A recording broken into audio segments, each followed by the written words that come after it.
హల్లెలూయా. ప్రభు గొప్ప నామానికి మహిమ కలుగును గాక. దేవుని వాక్యంలో నుంచి కొన్ని మాటలు ధ్యానించుకుందాం. తిమోతికి రాసినటువంటి మొదటి పత్రిక 2వ అధ్యాయము. తిమోతికి రాసిన మొదటి పత్రిక 2వ అధ్యాయము.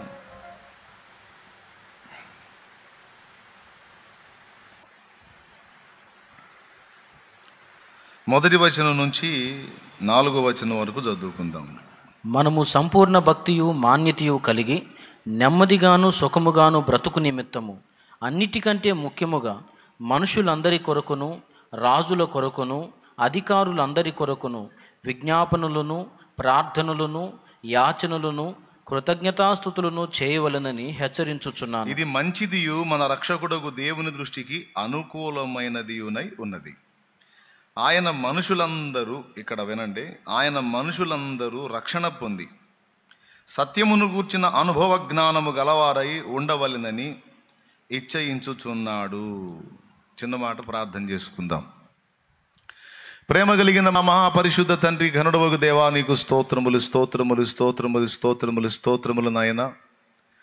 నీ దయాపూర్వక సంకల్పాన్ని బట్టి మమ్మల్ని అందరినీ శుక్రవారం వేళలా సమకూర్చినందుకు స్తోత్రములు ప్రభువా. నీ బిడ్డలు అత్యాసక్తితో తరలి వచ్చారు. పనిపాటలు ప్రక్కన పెట్టి నీ పాద సన్నిధిని నాయన, నీ మాటలు వినగోరి, నీ సన్నిధిని అనుభవింపగోరి నీ బిడ్డలు వచ్చి ఉన్నారు. వారితో మాట్లాడండి, నాతో మాట్లాడండి. ఉపదేశాన్ని అడ్డగింపు చూసే సైతాను, దురాత్మ, దయ్యపు అంధకార శక్తుల ప్రభావం యేసు నామములో బంధించబడునుగాక. దయచేసి నాతో మాతో మాట్లాడండి. మీరే మీ వాక్కు మాకు పంపి మా హృదయములను తెప్పరిల్ల చేయమని యేసు నామమున ప్రార్థించి విశ్వాసమును బట్టి పొంది ఉన్నామని నమ్మి స్తుతిస్తున్నాం తండ్రి. ఆమేన్.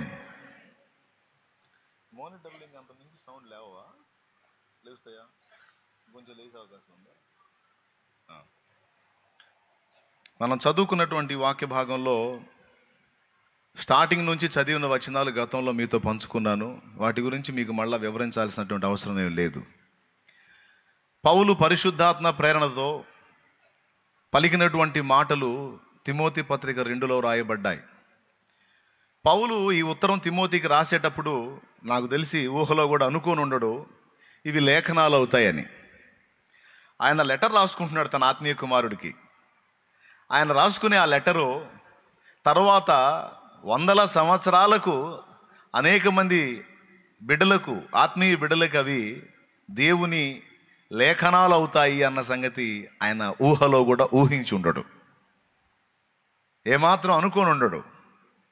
కానీ పౌలు తిమోతికి లెటర్ రాద్దాం అనుకున్నప్పుడు పరిశుద్ధాత్మ జోక్యం చేసుకొని తిమోతికి పౌలు ఇచ్చేటువంటి సందేశం అంతటిని రికార్డ్ చేశాడు. ఆ సందేశం అంతటిని పరిశుద్ధాత్మ ఇన్వాల్వ్ అయి పౌలు చేత రాయించాడు.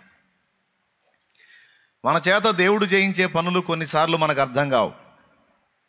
తర్వాత అవి చరిత్ర సృష్టిస్తాయి, లేకపోతే అవి ప్రసిద్ధిగాస్తాయి, లేకపోతే ఇతరత్ర అనేక రకాలుగా అవి అభివృద్ధి చెందుతాయి, విస్తరిస్తాయి అన్న సంగతి మనకు తెలియదు.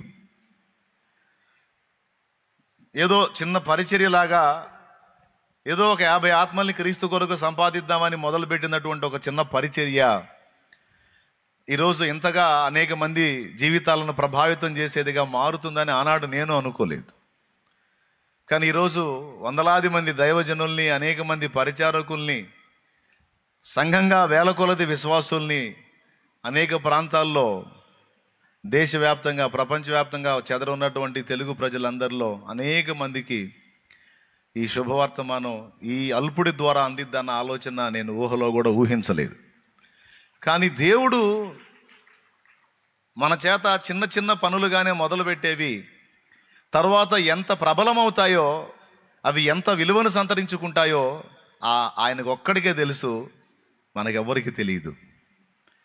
కానీ ఒక్కటి, మనం చేసేదంతా దేవుని కోసం దైవాత్మ ప్రేరణతో, యథార్థ దృష్టితో, దేవుని మహిమ కొరకు మనం కానీ పూనుకొని చేసే ఏ పనైనా యథార్థ దృష్టితో, నశించిపోతున్న ఆత్మల రక్షణ కోసం, దేవుని మహిమ కోసం, ప్రభు చిత్తం నెరవేర్చడం కోసం అనే సంకల్పాలు హృదయంలో పెట్టుకొని మనం చేసే ఏ పనైనా చరిత్రలో నిలిచిపోయేటట్టు దేవుడు చూసుకుంటాడు. Amen, amen. సేవకులకు కూడా ఈ గ్రహింపే ఉండాలి. దేవుని సేవ చేయగోరినటువంటి వాళ్ళకు కూడా ఈ గ్రహింపే ఉండాలి. నేను పూనుకొని చేసేటువంటి ఈ సేవ నా కడుపు కోసమో, నా పేరు కోసమో, నా భోగం కోసమో, ప్రఖ్యాతి కోసమో అయి ఉండరాదు. యథార్థంగా నశించిపోతున్న ఆత్మల రక్షణ కొరకై ఉండాలి, దేవుని మహిమ కొరకై ఉండాలి, ప్రభు చిత్తం నెరవేర్చేదానికై ఉండాలి. నా సేవ దాని యొక్క అంతరార్థమంతా అదే అయి ఉండాలని ఒక దైవజనుడు నిజంగా యథార్థ దృష్టితో ఇదే సంకల్పం కలిగి పని మొదలు పెడితే అతని ప్రయాస ప్రభువునందు వ్యర్థం కాదు. ఖచ్చితంగా ఆ పరిచర్య అనేక రకాలుగా ఫలభరితంగా మారిపోతుంది. ఉద్దేశాలు ఉన్నతమైనవై ఉండాలి, అది పాయింట్ ఇక్కడ. అర్థమైందా? ఉద్దేశాలు ఉన్నతమైనవై ఉండాలి, ఉద్దేశాలు ప్రభు మహిమార్థమై ఉండాలి, ప్రజల క్షేమార్థమై ఉండాలి, ప్రజల రక్షణార్థమై ఉండాలి. అప్పుడు తప్పకుండా దేవుడు తన కార్యాన్ని బలంగా జరిగిస్తాడు. కానీ కొంతమంది ఉద్దేశాలు స్టార్టింగ్లో ఎలా ఉంటాయి, తర్వాత మారిపోతాయి. తర్వాత అవి డబ్బు కోసమో, పేరు కోసమో, ప్రఖ్యాతి కోసమో, గుర్తింపు కోసమో, గొప్ప కోసమో, లేకపోతే ఒక ఉపాధి కోసమో అన్నట్టుగా మారిపోతాయి. అలాంటివి చరిత్రలో నిలబడవు. కానీ ఉద్దేశాలు గొప్పవై అవి దేవుని నిమిత్తమై ఉంటే ఏ సేవకుడైనా, ఏ విశ్వాస అయినా, ఏ పరిచారకుడైనా అలాంటి సదుద్దేశాలతో దేవుని కోసం ప్రయాసపడితే తప్పకుండా అవి శాశ్వతంగా నిలిచేటట్టు, రేపు తీర్పులో కూడా జ్ఞాపకంలోకి వచ్చేటట్టు దేవుడు ఖచ్చితంగా చర్య తీసుకుంటాడు.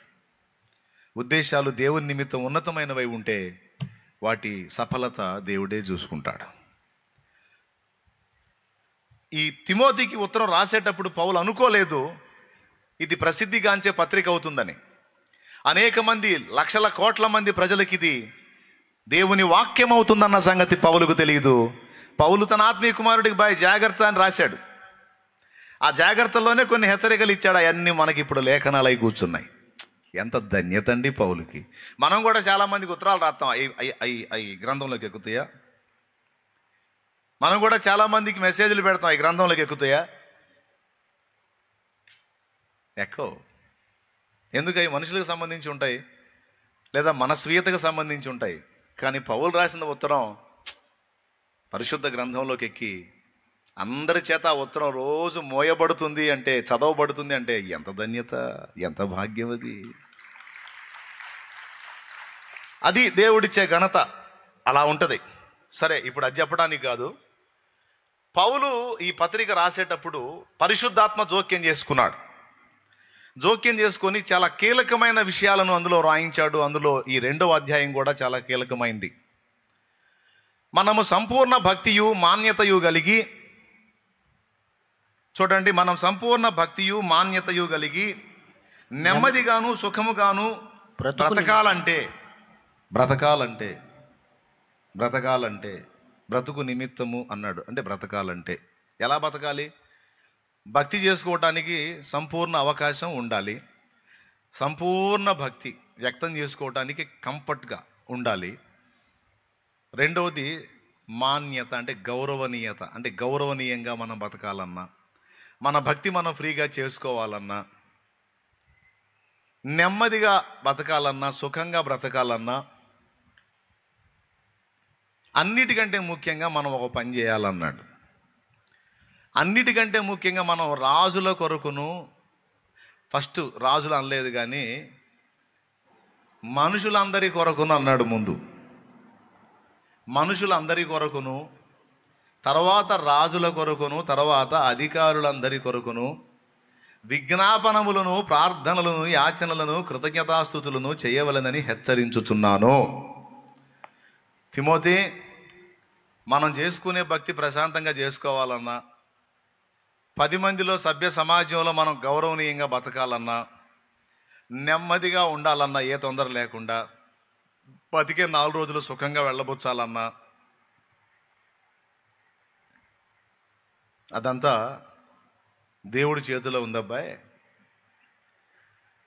ఇప్పుడు మనల్ని ఇబ్బంది పెట్టేది మనుషులు, మన భక్తిని మనం చేసుకోకుండా ఆటంకపరిచేది మనుషులు, మనం నెమ్మదిగా ఉండకుండా మనల్ని ఇబ్బందులు పాలు చేసేది మనుషులు, అధికారులు, రాజులు, వాళ్ళు చేసే చట్టాలు, రకరకాలుగా మనల్ని ఇబ్బందులకు గురి చేసే అవకాశాలు ఉంటాయి.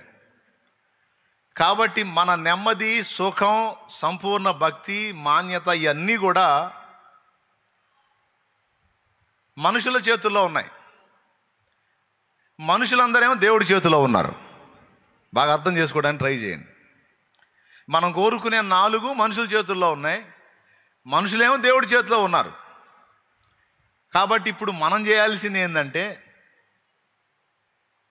ఈ మనుషులందరి కొరకు మన విజ్ఞాపన చేయాలి, రోజు చేయాలి, ప్రార్థన చేయాలి, యాచన చేయాలి, కృతజ్ఞతలు చెప్పాలి. ఇది ప్రతి క్రైస్తవుడి బాధ్యత.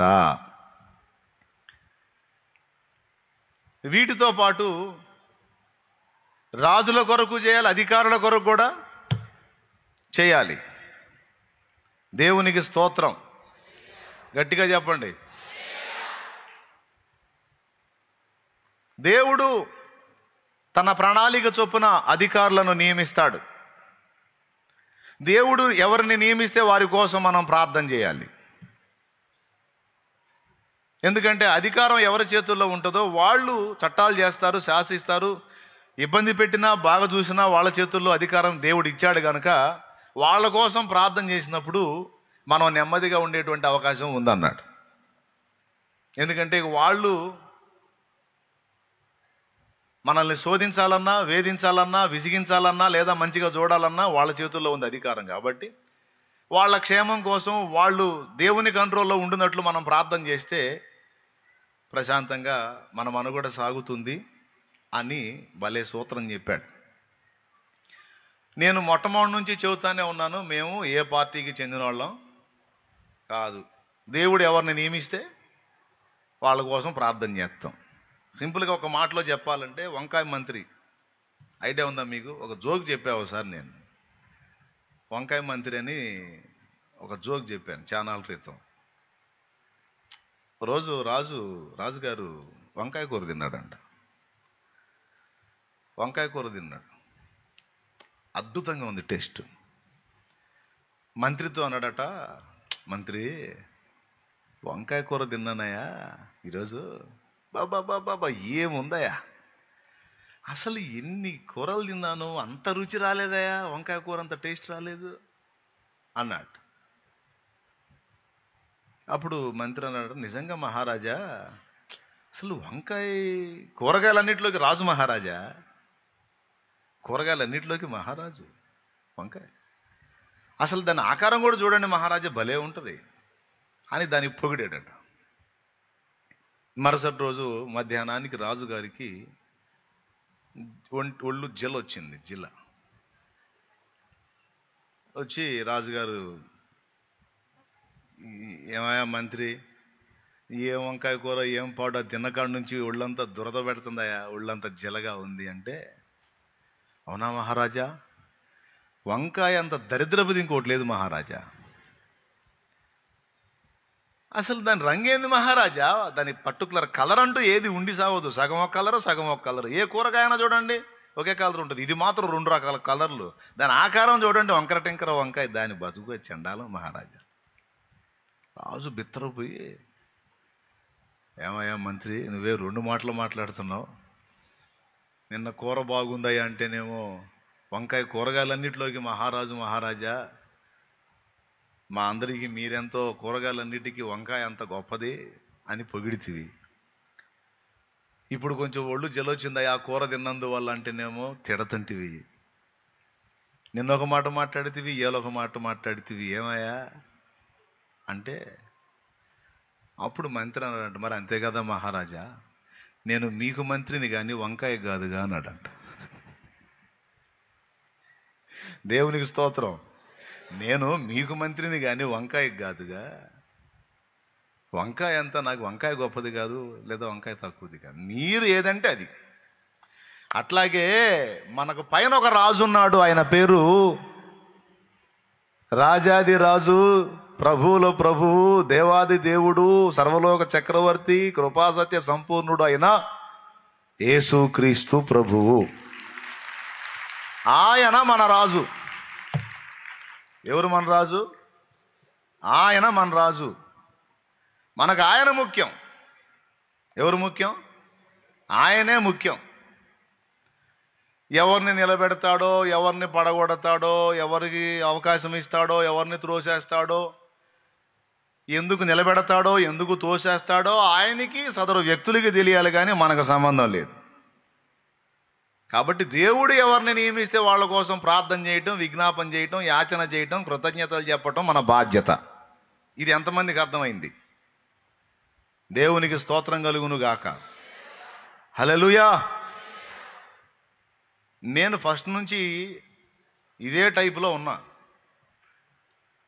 దేనికి అంటుకట్టబడి లేను. నేనేదో ఒకదానికి చెందినోడని అనిపించుకోవడానికి ఇష్టపడలేదు. ఎందుకంటే నేను యేసుకు చెందినోడిని.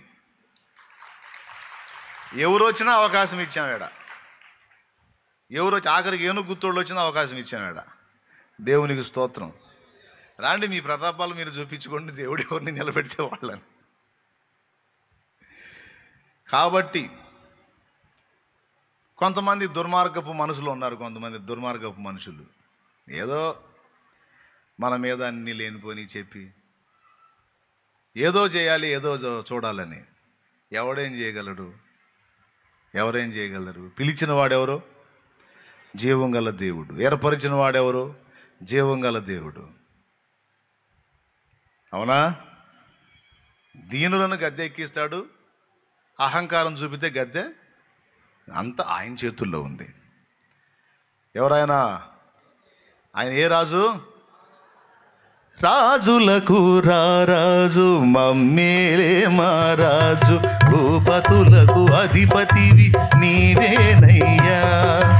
రాజులకు రారాజు, మమ్మేలే మారాజు, భూపతులకు అధిపతివి నీవేనయ్యా. నీకు సాధ్యము కానిది లేదు, నిన్ను మిల్చిన పెళ్ళిది లేదు. నీకు సాధ్యము కానిది లేదు, నిన్ను మిల్చిన పెళ్ళిది లేదు. విన్నపాలు ఆలకించుమా, నా విజ్ఞాపనకు చెవినీయుమా. మనం ప్రార్థన చేయకపోతే దేవుడు నియమించిన వాళ్ళ కోసం మన విజ్ఞాపన, ప్రార్థన, యాచన, కృతజ్ఞతలు చెల్లించకపోతే మనం మంచోడు అన్నోడు కూడా సైకోగా మారే అవకాశం ఉంది. మనం ప్రార్థన, విజ్ఞాపన, యాచన, కృతజ్ఞతలు చెల్లించామనుకో, మనం ఇటు చెడిపోయినోడు అనుకున్నాడు కూడా మనకు ఉపకారిగా మారే అవకాశం ఉంది. మార్చేవాడు దేవుడు. కాబట్టి మనం ప్రార్థన, విజ్ఞాపన, యాచన, కృతజ్ఞతాస్తుతులు చెల్లించకపోతే దాని పర్యవసానం, దాని మూలాలు తప్పక మనం అనుభవించవలసి ఉంటుంది. అందుకని స్పష్టంగా చెప్పాడు, అన్నిటికంటే ముఖ్యంగా అని దానికి ఒక టైటిల్ ఇచ్చాడు. చాలా ముఖ్యమైన విషయాలు ఉన్నాయి, కానీ అన్నిటికంటే ముఖ్యంగా మనుషులందరి కొరకును, రాజుల కొరకును, అధికారుల కొరకును మనం ఈ ప్రార్థనలు ఏ రోజుకు ఆ రోజు చేయాల్సిందే. లేకపోతే ఏం జరిగిద్ది? నీ భక్తి నువ్వు సంపూర్ణంగా చేసుకోలేవు. స్తోత్రం. గౌరవనీయంగా సమాజంలో నువ్వు బతకలేవు, నెమ్మదిగా ఉండలేవు, సుఖంగా జీవించలేవు. ఎందుకంటే మనం అడవిలో బతకట్ల, సభ్య సమాజంలో బతుకుతున్నాం.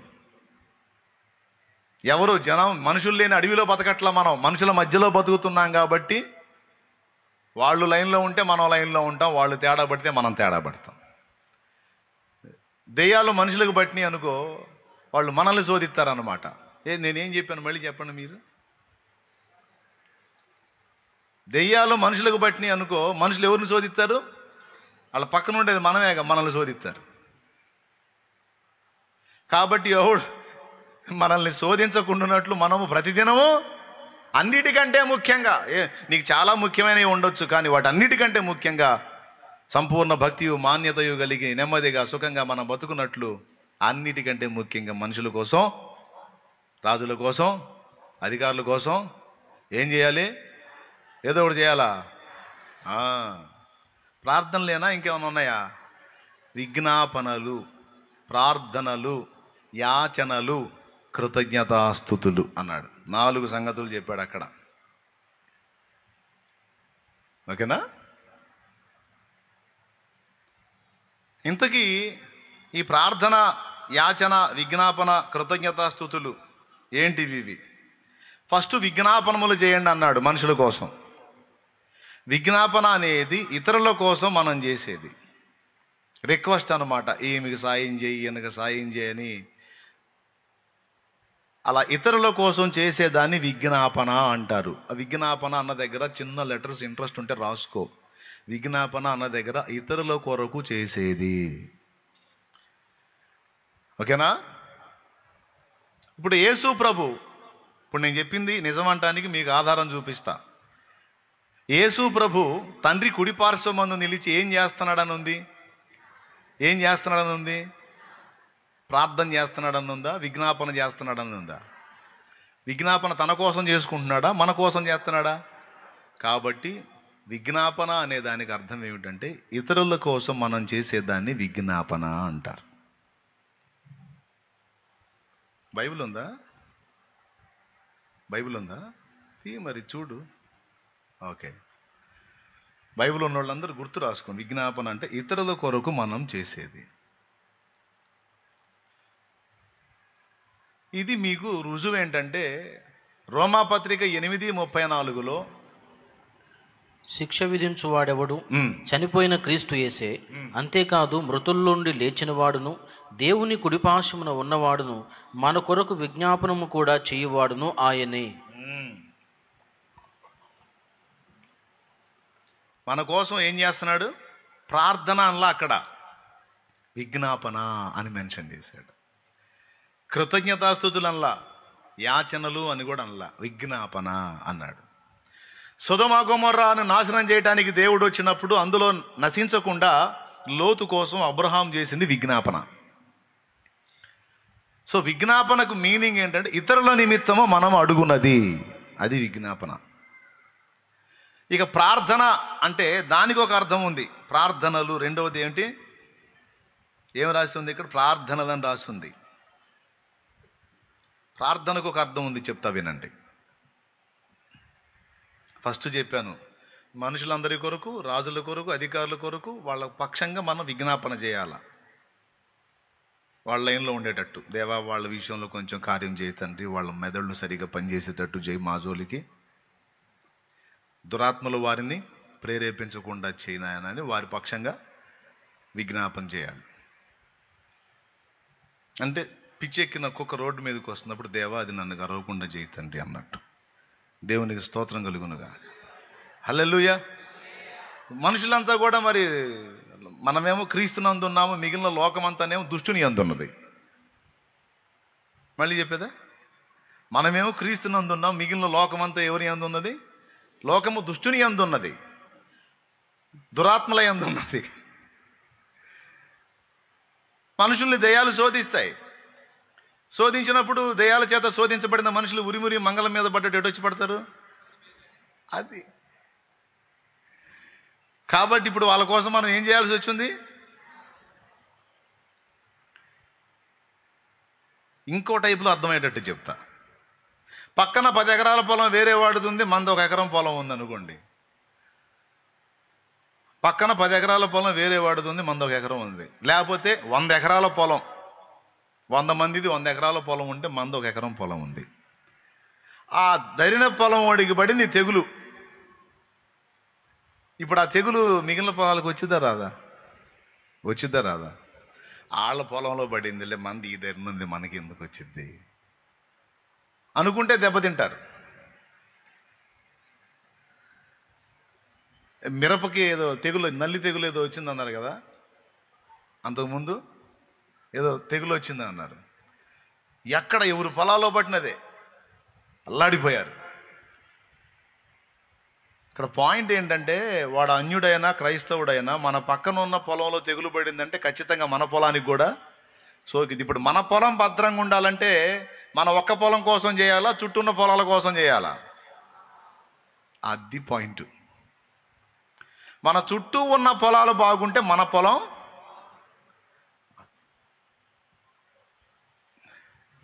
మన చుట్టూ ఉన్న పొలాల్లో ఎవడన్నా తెగులు తగిలించుకున్నాడు అనుకో, అది చిన్నగా తీసుకొచ్చి ఎవరు కంటిస్తాడు? ఇప్పుడు కూడా అర్థం కాలేదా మీకు? అర్థమైందా? ఎంతమందికి అర్థమైంది? కాబట్టి ఇప్పుడు మనకి ఇది ఇబ్బంది కాదు. మన పొలం తెగులు పడకుండా ఉండాలంటే ఏం చేయాలి? ప్రభా ప్రతిరోజు పొద్దున్న లేసేసయ్యా నా పొలం బాగుండాలి ప్రభా, బాగుండాలి ప్రభా, బాగుండాలి అనకూడదు.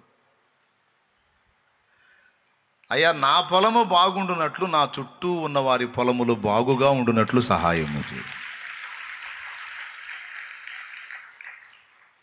నా చిన్నతనంలో అందరూ తాటాకులు గుడిసెలు వేసుకునేవాళ్ళు. తాటాకులు పాకాలు ఎండాకాలం రోజుల్లో ఈ ధరిన పాకాకు పడితే నిప్పు, ఈ ధరి నీళ్లు పోసుకుంటుంటాడు పాక మీద. ఈ ధరిన పాక మీద నిప్పు పడితే ఆ ధరిన దాదాపు 15-20 ఏళ్ళ అవతల ఉన్నవాడు నీళ్లు పోసుకుంటుంటాడు పాక మీద. ఎందుకంటే ఈ ఈ మంట స్టార్ట్ అయిందంటే వెళ్ళి వెళ్ళి వెళ్ళి వెళ్ళి మొత్తం గుడిసెంది కాలిపోతాయి. అర్థమైందా? ఇప్పుడు మన గుడిసె బాగుండాలంటే పక్క గుడిసె మీద నిప్పు పెద్దగా చెప్పండి. ఏందండి మీరు? పడాలా? నిప్పు పడాలా? పోతే పోయారా? వాడు పోతే వాడు ఒకడు వాడు మన అది దృష్టిలో పెట్టుకొని మనం ప్రార్థన చేయాలి అన్నిటికంటే ముఖ్యంగా. అది సో నంబర్ 1 విజ్ఞాపన. విజ్ఞాపన అంటే ఏంటంటే ఇతరుల నిమిత్తం మనం చేయాలి. ఎప్పుడు కూడా ప్రార్థనకి మోకాళ్ళు ఇయ్యగానే మనకున్న దరిద్రం చెప్పనా, ప్రభువా నా సంగతి ఏంది, నా సంగతి ఏంది, నా పిల్లలు, నా ఇల్లు, నా అప్పులు, నా సంసారం, నా ఒళ్ళు, నా ఇల్లు.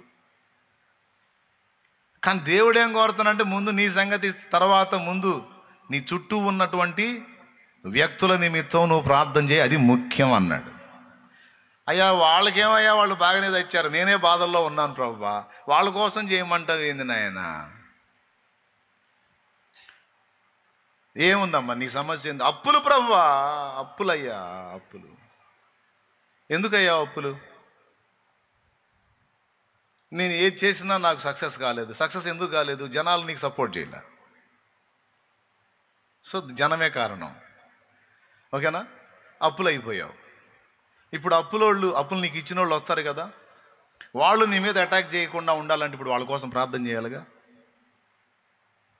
చేయకపోతే ఏం చేస్తారు? వాళ్ళు వచ్చి నీ మీద అటాక్ చేస్తారు, అప్పులు ఇచ్చిన వాళ్ళు. కాబట్టి ఇప్పుడు సమస్యలకి కారణం బయట జనమే, నిన్ను మళ్ళా సమస్యకు గురి చేసేది కూడా బయట జనమే. కాబట్టి ఇప్పుడు ఈ రెండు బయట జనం చేతుల్లో ఉన్నాయి. కాబట్టి ముందు మనం ఎవరి కోసం చేయాలి?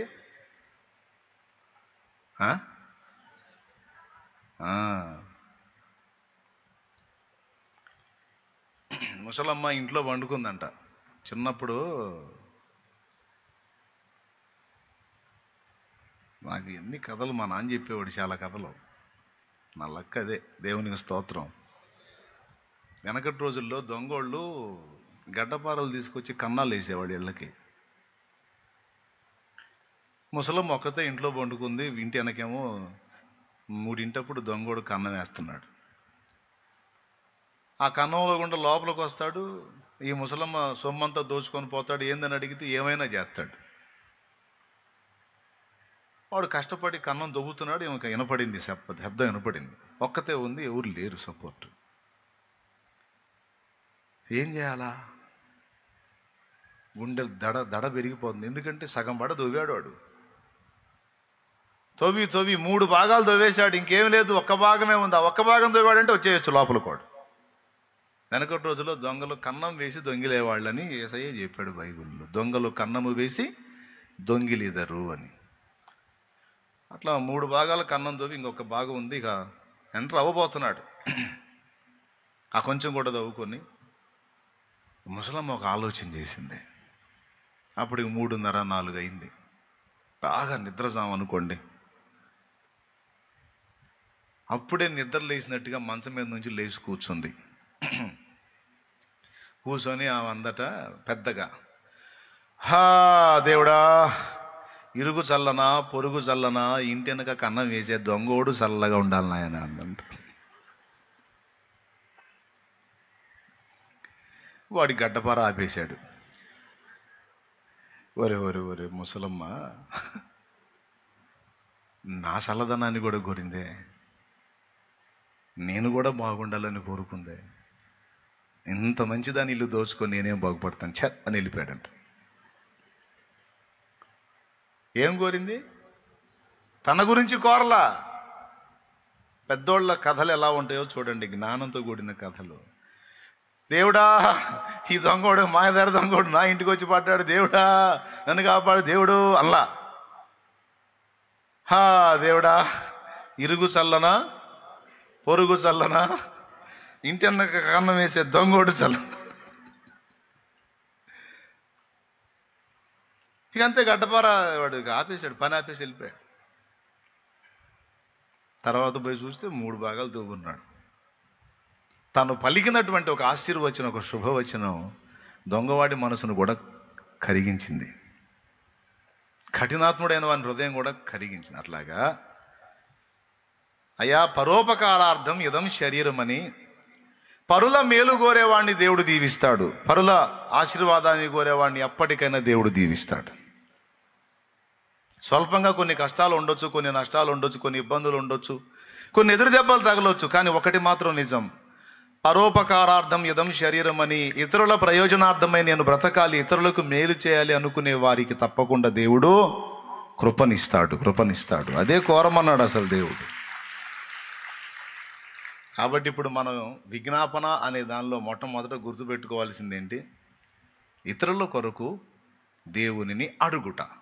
రాసుకున్నారా? చదువు లేని వాళ్ళు ఏం రాసుకుంటారులే పాపం. మైండ్లో పెట్టుకోండి అమ్మా, హృదయంలో పెట్టుకోండి. ప్రతిరోజు నిద్ర లేవగానే ముందు, ప్రభా నన్ను దీవించయ్యా అని అడుక్కోవాకు. ప్రభా నా సమాజము దర్శించు, నా సమాజ ప్రజల్ని క్షేమంగా కాపాడు. నువ్వు ఆఫీస్లో వర్క్ చేసే వ్యక్తివైతే, జాబ్ చేసే వ్యక్తి, నా కొలీగ్స్ని దీవించు ప్రభా. నువ్వు కర్మాగారంలో పనిచేసే కార్మికుడు అయితే నా తోటి సహకార్మికులను దీవించు ప్రభువా. నువ్వు ఒక రైతు అయితే నా తోటి పొలాలు కలిగినటువంటి వ్యక్తులను దీవించు, వారి పొలములను దీవించు. వారు క్షేమంగా ఉంటే నేను క్షేమంగా ఉంటాను అయ్యా అని ఇతరుల కొరకు విజ్ఞాపన చేయటం అనేది మంచిది.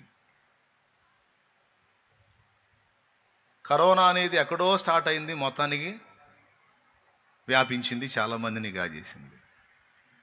ఇప్పుడు ఎక్కడ స్టార్ట్ అయింది? అది చైనాలో స్టార్ట్ అయింది. ఎంత దూరం ప్రయాణం చేసిందో చూడండి, వచ్చి భారతదేశం మొత్తాన్ని జుట్టేసింది, చాలామందిని ఎత్తేసింది. అందుకే చెప్తున్నాను, అక్కడెక్కడో ఉందిలే మనకెందుకు అనుకోకూడదు. ఎక్కడో ఉన్నది మనకు వచ్చి తగిలే అవకాశం ఉంది కనుక సభ్య సమాజం కోసం ప్రతిరోజు మనం విజ్ఞాపన, అన్నిటికంటే ముఖ్యంగా విజ్ఞాపన చేయాలి అన్నాడు దేవుడు, రాయించాడు. పరిశుద్ధాత్మ దేవుడు రాయించిన మాటలే, పౌలు మాటలు కాదు, తిమోతి మాటలు కాదు, నా మాటలు కాదు, పరిశుద్ధాత్మ దేవుడే రాయించిన మాటలు. ఎంత సీరియస్గా తీసుకోవాలి, వీటిని తీసుకోవాలి ఖచ్చితంగా. రెండవది ఏమన్నాడు? ప్రార్థన అన్నాడు. ప్రార్థన అంటే మీకు తెలిసిన అర్థం చెప్పండి. అసలు ప్రార్థన అంటే ఏంది మీకు తెలిసిన అర్థం చెప్పండి. చాలా సంవత్సరాలుగా మీరు చర్చికి వస్తున్నారుగా, తెగింటారుగా పెట్టి మొకాళ్ళు. చెప్పండి, ప్రార్థన అంటే మీకు ఏం అర్థమైంది చెప్పండి. దేవునితో ఏం మాట్లాడతావు? సో ప్రార్థనకు ఒక అర్థం దేవునితో మాట్లాడు. మీకు తెలిసి అంతవరకు సంతోషం, ఆ మొక్కన్న చెప్పి పరువు కాపాడారు. దేవునితో మాట్లాడు. ఇంకొక విషయం చెప్తా వినండి.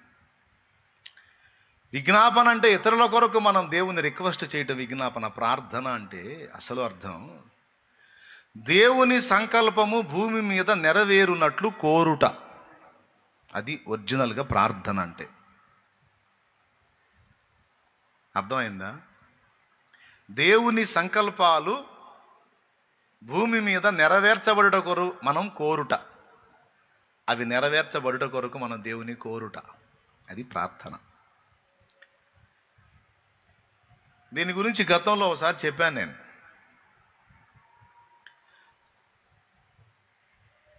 దేవుడు భూమి మీద కార్యాలు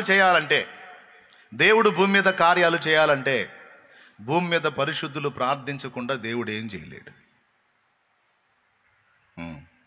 బలవంతుడేగా, సర్వాధికారేగా, అయినా సరే భూమి మీద పరిశుద్ధులు ప్రార్థించకపోతే దేవుడు కదలాతి కాదు. దేవుడు కదలాలంటే ఖచ్చితంగా భూమి మీద పరిశుద్ధులు ప్రార్థన చేయాలి. ఏమని తెలుసా? దేవా, అనాది నుంచి నువ్వు ఏది సంకల్పించావో భూమి మీద అది నెరవేరాలి. అది నెరవేరాలి. ప్రార్థనలో మీరు గమనించండి. ప్రభువా, యోహాను తన శిష్యులకు ప్రార్థించడం నేర్పినట్టు నీవు కూడా మాకు ప్రార్థన నేర్పవా అని అడిగారు. అడిగినప్పుడు 2 విభాగాలుగా ఉన్న ప్రార్థన నేర్పాడండి ప్రభు నేర్పిన ప్రార్థనలు 2 విభాగాలు ఉన్నాయి. ఒకటి దేవునికి చెందినది, 2 మనకు చెందినది. ప్రభు నేర్పిన ప్రార్థన ఒక్కసారి చేయండి అందరూ. అమ్మ మీకు దండం పెడతామో కాస్త స్పందించండి అమ్మా. ఏమైందమ్మా మీకు? మీరేదో నష్టపోయినట్టు పెట్టారు మొఖాలు. ప్రభు నేర్పిన ప్రార్థన చేయండి అంటే చేయండి, ప్రార్థన చేయండి. ప్రభు నేర్పిన ప్రార్థన చేయండి. అది ఆగక్కడ ఫస్ట్ ఏమన్నావు? నీ నామం, ఆయన నామం పరిశుద్ధపరచబడితే నీ కడుపు నిండిద్దా ఏంది? ప్రార్థన అంటే మనం సొంతంగా అడుక్కోవాలా? ఆయన ఎట్టుంటే మనకెందుకు? ప్రార్థన అంటే ఏంది? ఏ కాడికి వేషం తీసుకొని అడుక్కోవటమే. దేవుడా నాకు ఇచ్చేనా, నాకు ఇచ్చేనా అడుక్కోవటమే. అది నేర్పాలి కదా యేసయ్య. ఏంది ఇట్టు చెబుతాడు? ఏంది? పరలోకం అందున్న మా తండ్రి, నీ నామం, నీ రాజ్యం, నీ చిత్తం.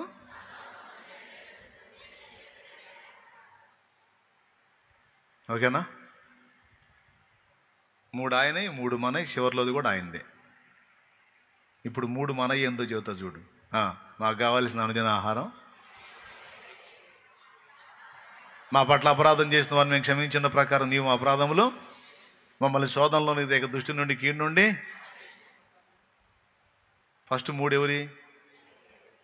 ఆయన నామం పరిశుద్ధపరచబడాలి, ఆయన రాజ్యం రావాలి, ఆయన చిత్తం నెరవేరాలి. 3 ఆయనవి, 3 మనవి. 7వ ముక్క ఏంది? రాజ్యము, బలము, మహిమ, శక్తి సర్వం నిరంతరం నీవై ఉన్నవి. అవి నీవి అయి ఉండాలి, అయి ఉన్నాయి, అంతే. సో ప్రభు నేర్పిన ప్రార్థనలో 4 ఏమో దేవునికి చెందినవి, 3 ఏమో మనకు చెందినవి. ప్రార్థన అంటే అది. ప్రభువు సంకల్పాలు భూమి మీద నెరవేరునట్లు మనం కోరుకొనుటయే ప్రార్థన. ఇంట్రెస్ట్ ఉంటే రాసుకో. ప్రార్థనకు నిర్వచనం అది. దేవునికి స్తోత్రం కలుగునుగాక. అయిపోయిందా? రాసుకోండి, ఏం సిగ్గుపడవాకండి. ఇంట్రెస్ట్ ఉంటే రాసుకోండి, లేకపోతే వదిలేసేయండి. చేసేది ఏముంది? ఇంకా క్లియర్గా చెప్పాలంటే భక్తుడు ప్రభు నాకు చేసిన ఉపకారాలకు నేనేమి చెల్లింతును అన్నాడు. ప్రభు నాకు చేసిన ఉపకారాలకు నేనేం చెల్లింతును? రక్షణ పాత్రను చేతపుచ్చుకొని యెహోవా నామమున ప్రార్థన చేసేదను అన్నాడు. చూస్తారా కీర్తన ఏదో? కీర్తనల గ్రంథము 116వ కీర్తన 12వ వచనం. ఒక్కసారి ఆ వచనం చూడండి అమ్మా. 116వ కీర్తన 12వ వచనం. యెహోవా నాకు చేసిన ఉపకారములన్నిటికీ ఒకసారి తీని నాన్న, వాళ్ళని తీని చూడాలా, వాళ్ళకి తీసి చూడాలా. ఇది ఎక్కాల, మైండ్కి ఎక్కాల ఇది. యెహోవా నాకు చేసిన 116వ కీర్తన 12వ వచనం. 116, 12 పేజీ నంబర్ వచ్చి 514 పాత నిబంధన. పేజీ నంబర్ కూడా చదువు మీరు తీసుకోవడానికి. 514 పేజీ 116వ కీర్తన 12వ వచనం నుంచి చదువు.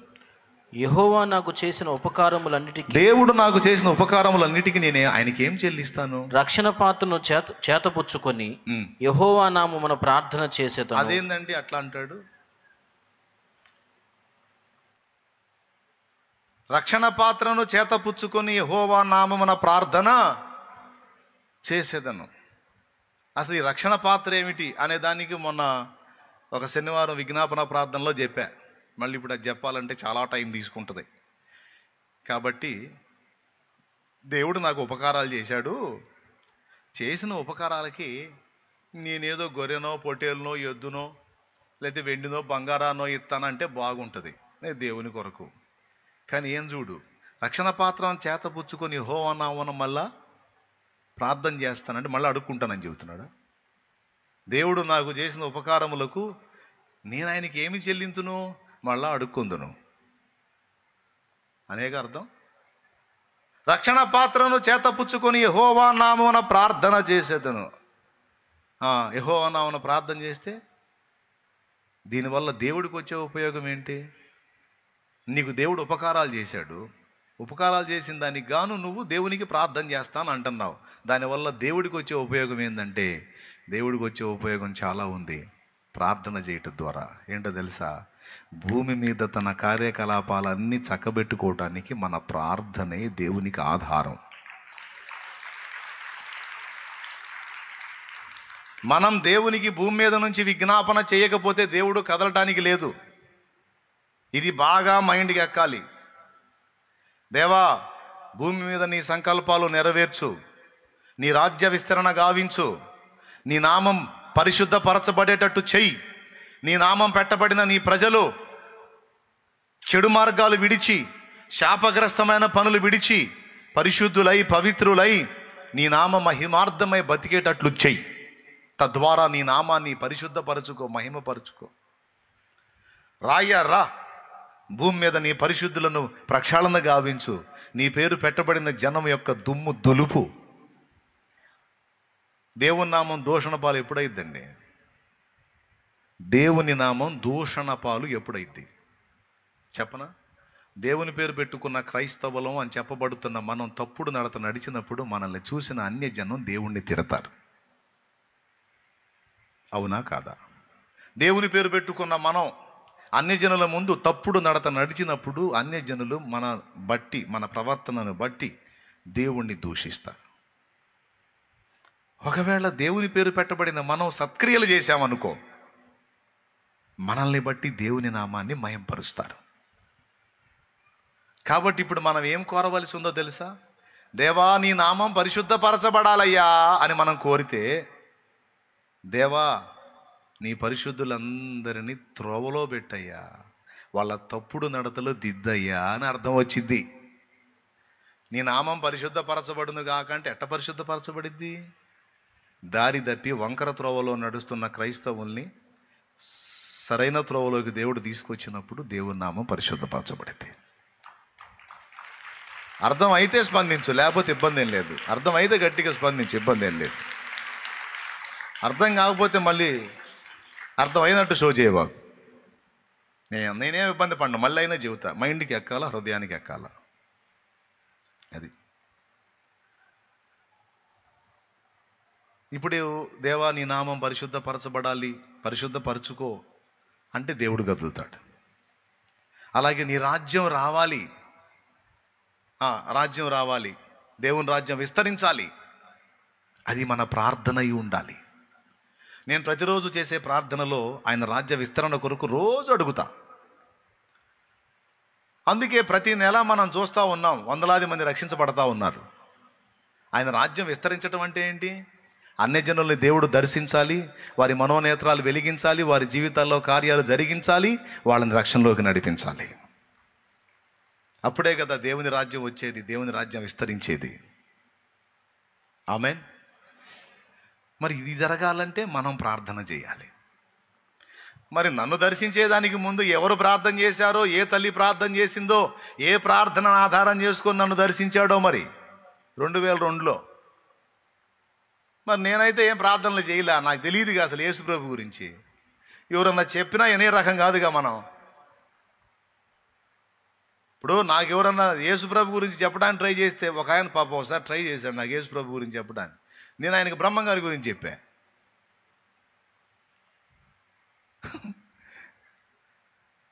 ఆయన కాసేపు మాట్లాడా, ఈ మండిగాటం వీడు ఇన్ని రకం కాదని వెళ్ళిపోయాడు. నిజం, వినను, ఎవడు చెప్పినా వినను. పోయి నాకంటూ నాకు తెలుసా? తెలిసావదు. అలాంటి బతుకది. అట్లాంటోడు ఇట్లా ఎట్ట తిరిగాడు? డౌట్ లేదు, దేవుడే దర్శించాడు. ఎలా దర్శించగలిగాడు దేవుడు?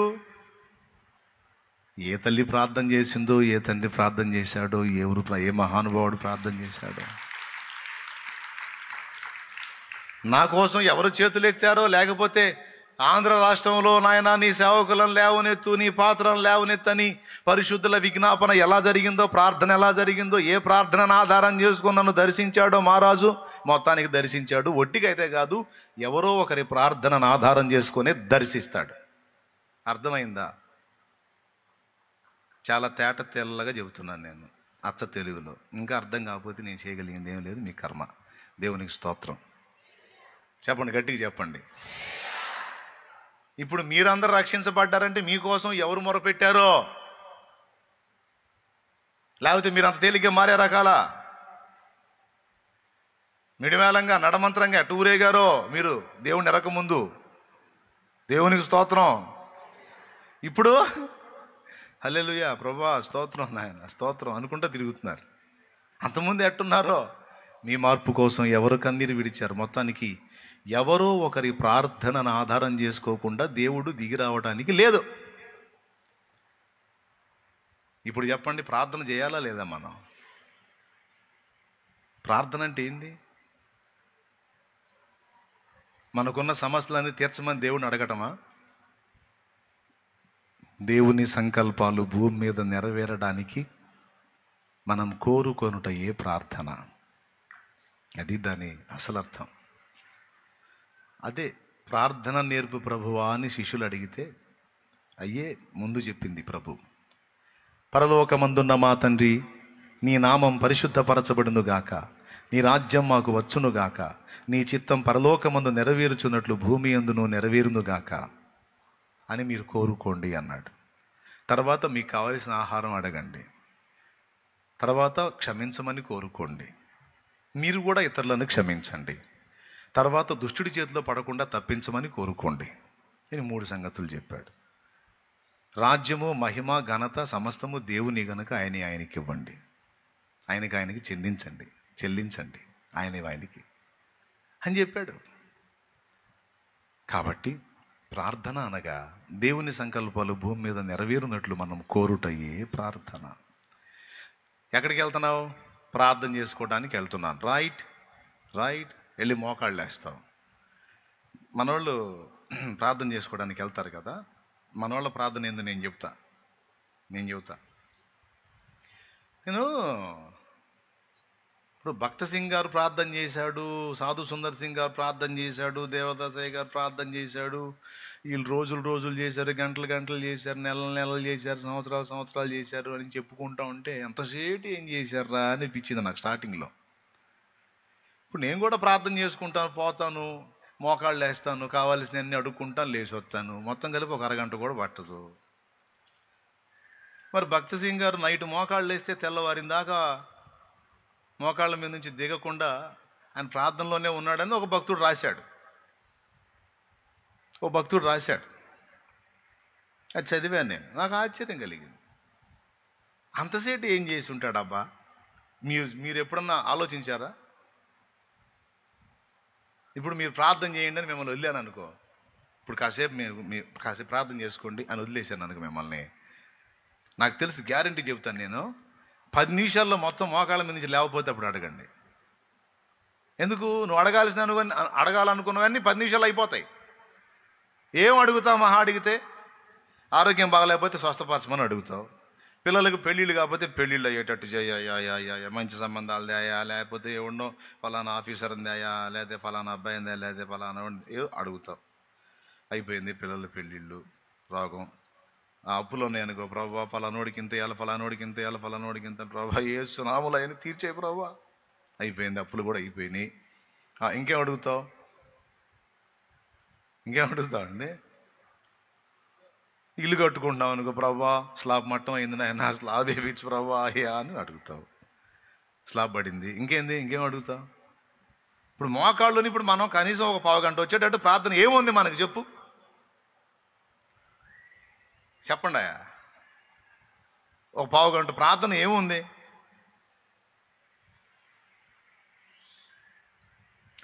ప్రార్థన అంటే ఇంత టైమే పట్టిద్ది. వాళ్ళు అసలు నైట్ మోకాళ్ళు వేసి తెల్లారిందాక ఏం చేశారమ్మా? నాకు అర్థం కాదు.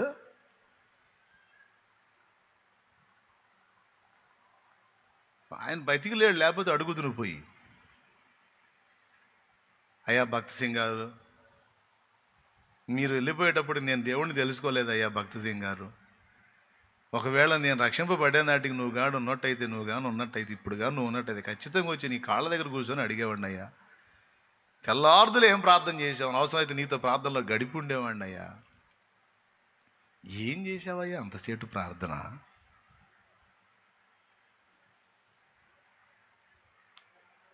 నేను చెప్పనా?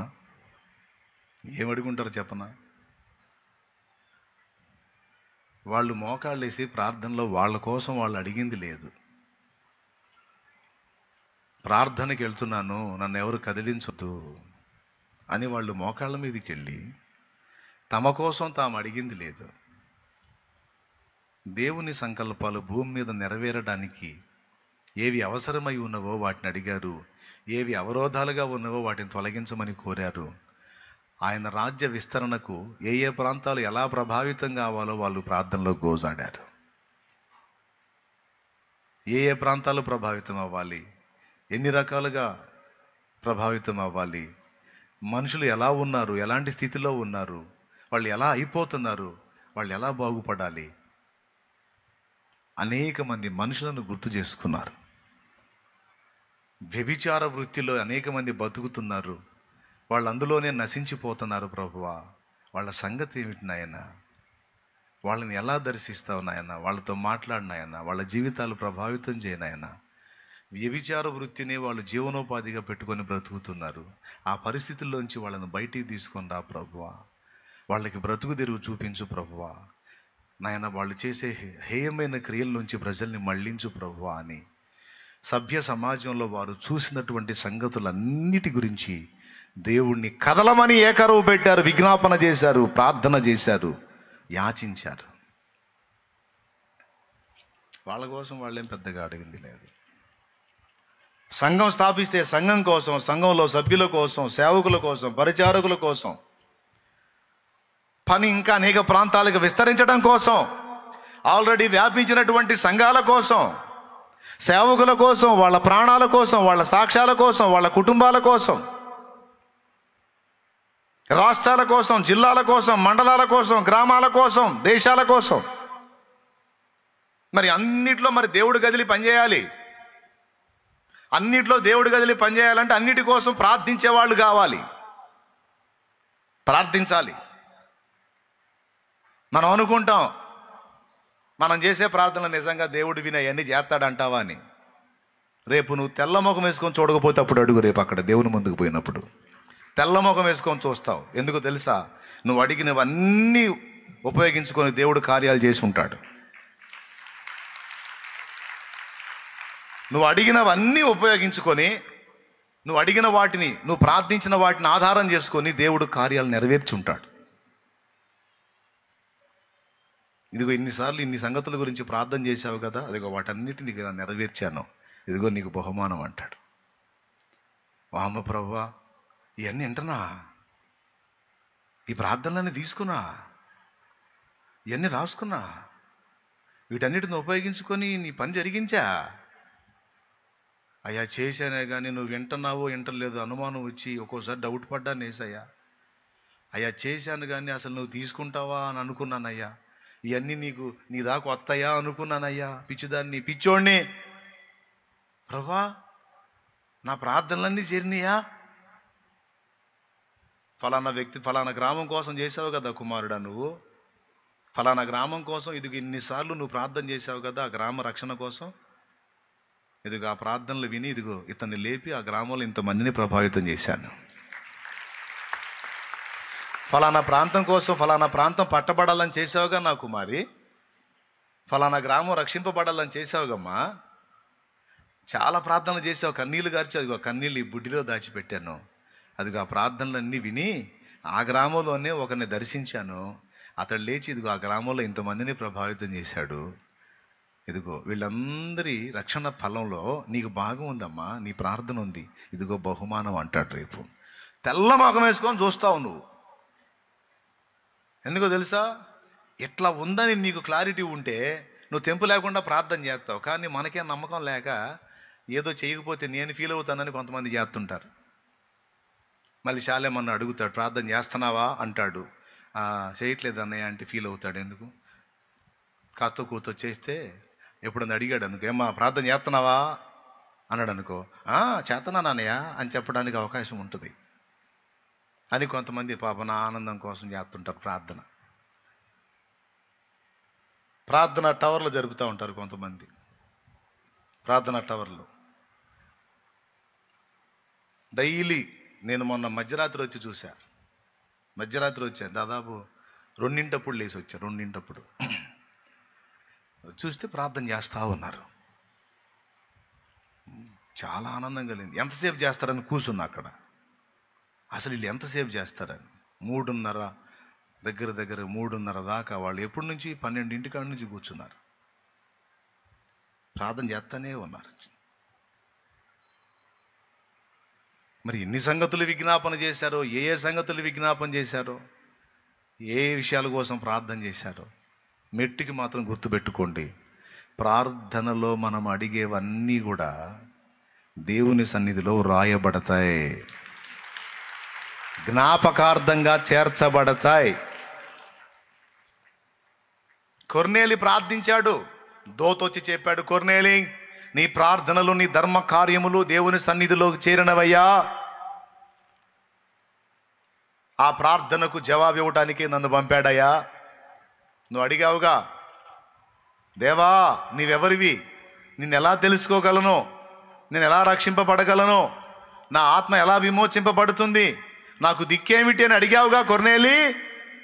నీ ఆత్మ రక్షణార్థమా ఏ మాటల చేత నీవు రక్షణ పొందగలవో ఆ మాటలు నీకు చెప్పడానికి నిర్ణయించబడిన వాడు సీమోను పేతురు. అతడు యోప్పేలో దిగున్నాడు. చర్మకారుడైన సీమోను అనువాని ఇంట పేతురు అనేవాడు దిగున్నాడు. అక్కడికి మనుషుల్ని పంపించి ఆ సీమోను పేతురుని రప్పించుకో, ఏ మాటల చేత నీవు రక్షణ పొందుతావో ఆ మాటలు అతడు చెప్తాడు. నువ్వు అడిగావుగా, ప్రార్థన చేసావుగా, వచ్చింది అక్కడికి. నీకు రక్షకుడిని పరిచయం చేసే వ్యక్తి అక్కడ ఉన్నాడు, అతన్ని పిలిపించుకో, అతను చెప్తాడని ప్రార్థనకు జవాబిచ్చి వెళ్ళాడు. నా ప్రియమైన చెల్లి, అక్క, అన్న, తమ్ముడు, నీకు వందనాలు చేసి ప్రేమతో చెప్తున్నా, ఆశువుగా మనం చేసే ప్రార్థనలు సైతం దేవుడి దగ్గరికి పోతాయి. పోవు అనుకోవద్దు.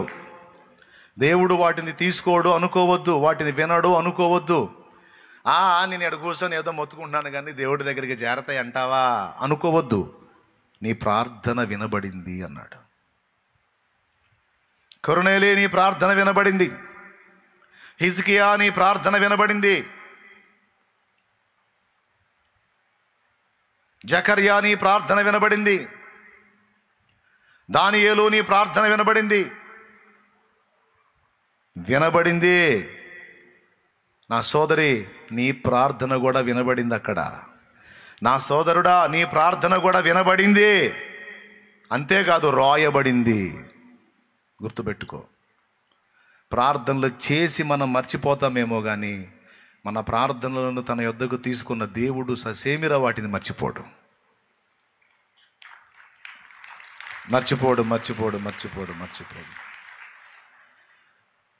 పిలిచిన బదులిస్తాడు యేసు దేవుడు, ప్రార్థనలు వ్యర్థముగా పోనీయడు. పిలిచిన బదులిస్తాడు యేసు దేవుడు, ప్రార్థనలు వ్యర్థముగా పోనీయడు. ఆలస్యమైన ఆయన చిత్తమే, ఆలస్యమైన ఆయన చిత్తమే, ఏది జరిగినా మేలు కోసమే, ఏది జరిగినా మేలు కోసమే. పిలిచిన బదులిస్తాడు యేసు దేవుడు, ప్రార్థనలు వ్యర్థముగా పోనీయడు. కొంతమందికి అసలు నాకు ప్రార్థన చేయటమే రాదు అంటారు. నేను ఇప్పుడు చెబుతున్నాగా, ప్రార్థన చేయటం రాదా? దేవుని సంకల్పం భూమి మీద నెరవేరునట్లు అన్ని విషయములు మనం కోరుట ఏ ప్రార్థన.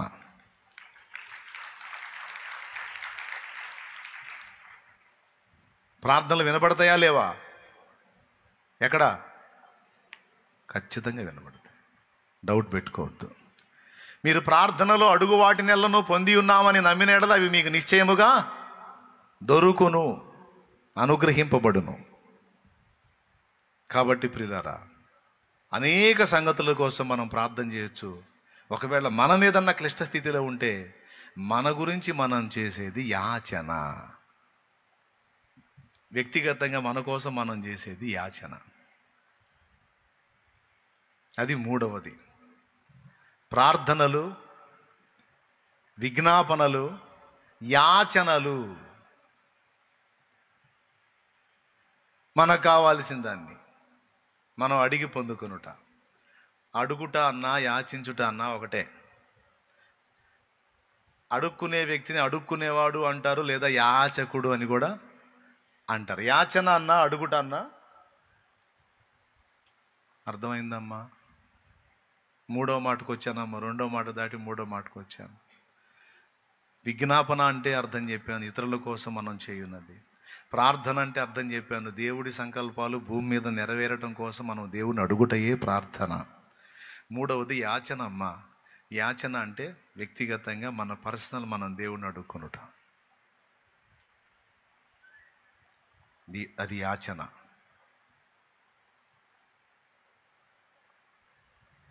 భిక్షగాడిని ఏమంటామండి?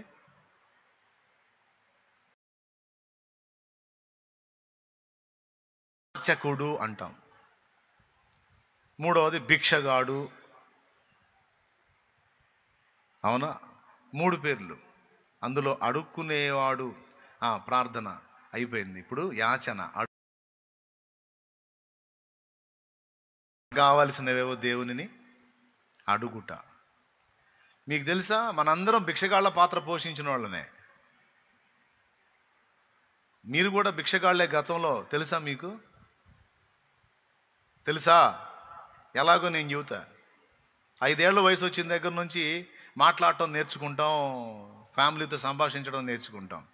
ఇక పెన్సిల్ దగ్గర నుంచి, పుస్తకం దగ్గర నుంచి, స్కూల్ ఫీజు దగ్గర నుంచి, కొనుక్కొని తినడానికి దగ్గర నుంచి అడుక్కునే బతికేగా మంది. అమ్మా రూపాయి, నానా రూపాయి. అమ్మా ధర్మం చేయి, అయ్యా ధర్మం చేయి. మీరు అడుక్కోలేదా? ఎంతమంది అడుక్కున్నారు తల్లిదండ్రులు?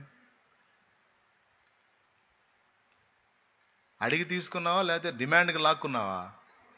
మర్యాదగా డిమాండ్గా జేబులో చేపెడితే వాళ్ళ చేయి ఆడుంటుంది, చెంప మీద ఉంటుంది.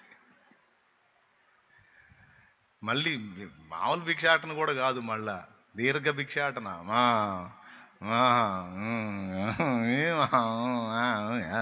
నాయన సేమ్ ఇంటి ముందు ఉన్నవాడు పిలిచిన పిలుపుకి, ఇంట్లో మనం పిలిచే పిలుపుకి తేడా ఉండదు. అమ్మా ధర్మం చేయమ్మా, అమ్మా అని బయట. సో యాచన అది వ్యక్తిగతంగా మనల్ని గూర్చి, మన సమస్యలను గురించి మనల్ని దేవుని అడుగుట, అది కూడా చేయొచ్చు. 4వది కృతజ్ఞతాస్తుతులు. 4వ మాట ఏంటండి?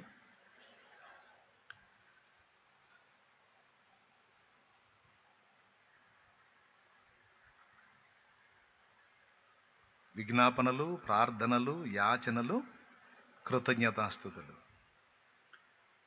ఈ కృతజ్ఞతాస్తుతులు అనేది కూడా ఒక ప్రత్యేకమైన అంశమే. ఇప్పుడు యాచన అనేది చెప్పాను, వ్యక్తిగతంగా మన కోసం మనం అడుగునది యాచన. 4వది కృతజ్ఞతలు. అంటే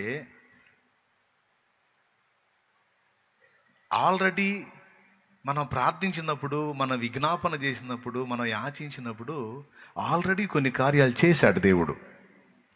వాటిని బట్టి కృతజ్ఞతలు చెప్పుట, చెయ్యబోతున్న దాన్ని బట్టి. కొన్ని అడిగాము, రిజల్ట్ వచ్చింది. కొన్ని అడిగాము, ఇంకా రిజల్ట్ రాలా. కొన్ని చేశాడు, కొన్ని చేయబోతున్నాడు. చేసిన వాటిని బట్టి, పొందిన మేలును బట్టి కృతజ్ఞతతో కృతజ్ఞత చెల్లించుట. రెండవది, మనం అడిగాం, చెయ్యబోతున్నాడు. ఆ చెయ్యబోయే దాన్ని బట్టి ముందే విశ్వాసంతో స్తుతించుట.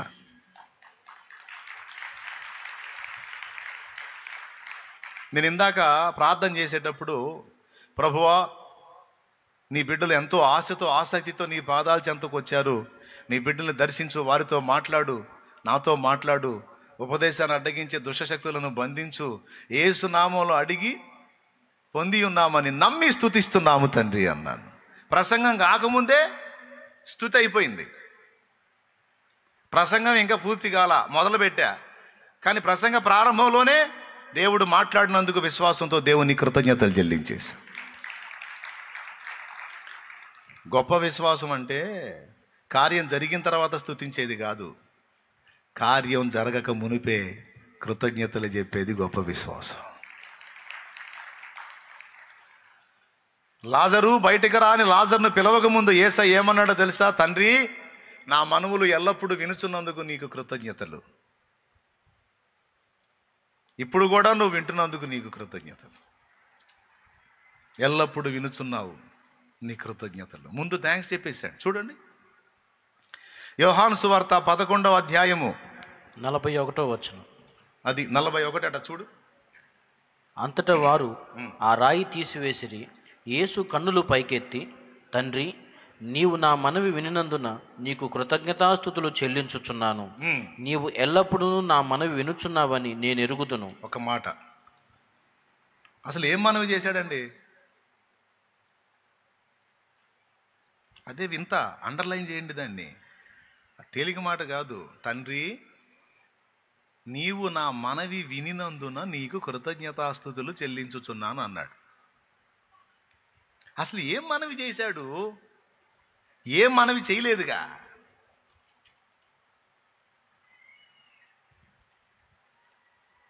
ఏమన్నా చేశాడా? మనవి ఏమన్నా చేశాడా అక్కడ? చూడండి, ఏమన్నా చేశాడా? పైకి చదవండి. అందుకు యేసు, నీవు నమ్మిన ఎడల దేవుని మహిమ చూతువని నేను నీతో చెప్పలేదా అని ఆమెతో అనెను. అంతటా వారు ఆ రాయి తీసివేసిరి. యేసును కన్నులు పైకెత్తి, తండ్రి, నీవు నా మనవి వినినందున నీకు కృతజ్ఞతాస్తుతులు చెల్లించుచున్నాను. అదుగో, అసలు ఇంకా మనవి ఏం చేయలే. కానీ మనవి చెయ్యక మునిపే నా మనవి వినినందున ముందే తండ్రిని కార్నర్ చేసి పెట్టేస్తున్నాడు.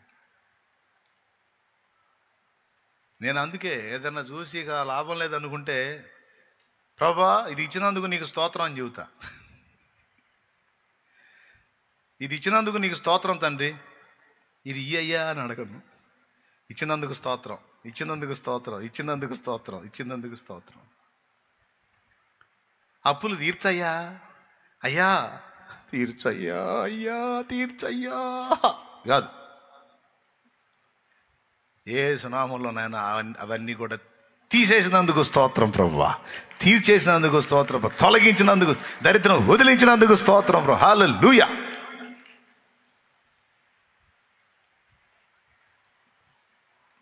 విశ్వాసంతో కృతజ్ఞతాస్తుతులు చేసిన వాటిని బట్టి కృతజ్ఞతతో చెల్లించుటయే కాదు, చెయ్యబోతున్న కార్యాలను దేవుడు నిశ్చయంగా చేస్తాడని నమ్మితేనే స్తుతించగలం. హల్లెలూయా. దీనికి మీకు రెండవ రుజువు అపోస్తలుల దగ్గర చూపిస్తా. ఇక్కడ యేసయ్య ఇంకా చచ్చిపోయిన లాజరుని లేపలేదు, కానీ తండ్రి, నీవు నా మనవి వినినందున నీకు కృతజ్ఞతలు చెల్లిస్తున్నాను అన్నాడు. ఇంకా మనవి చేయలే, కానీ ముందే చెప్పేశాడు, వినినందున నీకు కృతజ్ఞతాస్తుతులు. అది కీలకమైన మాట. రెండవది, అపోస్తల కార్యంలో పౌలు శీలలో చెరసాల్లో వేయబడ్డ సన్నివేశాన్ని మీరు చూసినట్లయితే,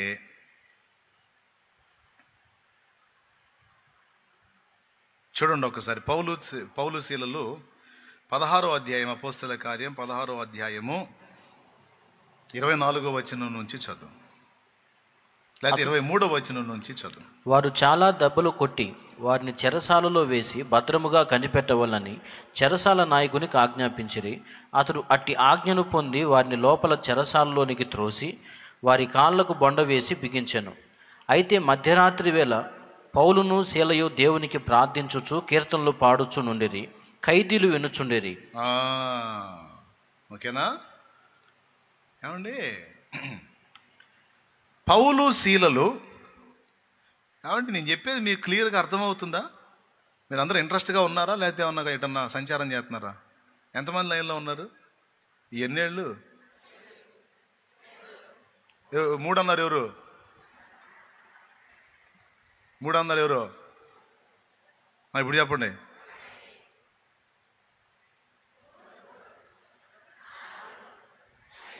రైట్, ఇప్పుడు వచ్చారు లైన్లో. ఇందాక 2 చూపితే 3 అన్నారు. ఎటో వెళ్ళవాకండి. మీరు ఎటన్నా వెళ్ళారనుకో, నాకు బోల్డ్ అంత పని ఉంది, నేను కూడా లేచి ఎటో ఒకటి వెళ్తా. మీరు ఇటే ఏడే ఉండండి. పౌలు శీలలు ఖైదీలుగా జైల్లో వేయబడ్డారు. జైల్లో వాళ్ళు వేసి కాళ్ళు కదలకుండా బొండ వేసి బిగించాడు చెరసాల నాయుడు. కాళ్ళు కదలకుండా లోపల కూర్చున్నారు. కూర్చొని వాళ్ళు ముందు ప్రార్థన చేసి, అసలు ఆ సంఖ్యలు తెగకముందే, ఆ చెరసాలను కదలకముందే వాళ్ళు స్తుతిస్తున్నారు దేవుణ్ణి. అంటే ప్రార్థన చేయటమే కాదు, స్తుతించటం. ప్రార్థన ఏం చేసి ఉంటారు తెలుసా? నాకు తెలిసి, ప్రభువా ఈ బంధకాల్లోంచి మమ్మల్ని విడిపించు తండ్రి అని ఉండరు. నాకు తెలిసి ఏమని ఉంటారు తెలుసా? తండ్రి, అసలు ఏ కారణం చేత మమ్మల్ని ఇక్కడికి తెచ్చావు? ఈ చెరసాల్లో మమ్మల్ని పడేసావంటే ఇక్కడ ఎవరి రక్షణ ఉంది? ఎందు నిమిత్తం ఇక్కడికి మమ్మల్ని తెచ్చావో ఆ నీ సంకల్పము నెరవేర్చుకో దేవా, నెరవేర్చుకో. నీ సంకల్పం ఏముందో నెరవేర్చుకో. ఎందుకు మమ్మల్ని ఇక్కడికి తెచ్చావో నెరవేర్చు. ఈ చెరసాలలో, ఈ బంధకాల్లో మమ్మల్ని పడేసావు. ఇక్కడ ఎవరి రక్షణ ఉందో, ఎవరికి మేలుందో, ఎవరికి విడుదలుందో, ఎవరి ఆత్మకు రక్షణ ఉందో ఆ కార్యాన్ని నెరవేర్చు. మమ్మల్ని ఒట్టిగా నువ్వు ఆడికి తీసుకెళ్ళవు. ఆఖరికి జైల్లో వేసినా కూడా ఏదో పనితోనే మమ్మల్ని అక్కడ వేస్తావు. మమ్మల్ని అనవసరంగా మాత్రం నువ్వు ఆడికి దేవు. ఇక్కడ తెచ్చి పడేసావంటే ఇక్కడ నువ్వు ఏం కార్యం చేయాలనుకున్నావు అది చేసుకో అని వాళ్ళు దేవునికి చెప్పారు. కాబట్టే చెరసాల నాయకుడు, ఆయన కుటుంబం రక్షించబడ్డారు.